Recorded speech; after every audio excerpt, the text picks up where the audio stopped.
पास सड़कों पर खड़े होकर बकवास करने के लिए वक्त है, मुझे माफ करना। तुम्हारे पास मैचेस देखने के लिए वक्त है।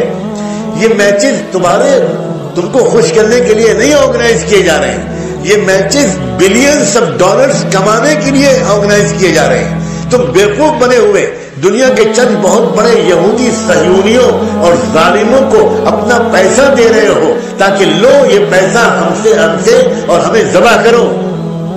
कहां गई तुम्हारी गैरत? कहां गया तुम्हारा शऊर? कहां गया तुम्हारा इल्म? तुम्हें अल्लाह वालों के पास जाने की फुर्सत नहीं है। तुम्हें घंटों टीवी के पास बैठने की फुर्सत है। तुम्हें अल्लाह के रास्ते में निकलने की फुर्सत नहीं है। तुम्हें किसी अल्लाह वाले को देखने का शौक नहीं है। नौजवानों, मैं तुम्हारा दिल दुखाना नहीं चाहता। दिल दुखाने के लिए इस्लाम के दुश्मन बहुत हैं। मेरा हक नहीं है कि मैं तुम्हारा दिल दुखाऊं, लेकिन क्या मैं तुमसे अपने दिल के दुख का इजहार भी नहीं कर सकता? क्या तुमसे शिकायत नहीं कर सकता?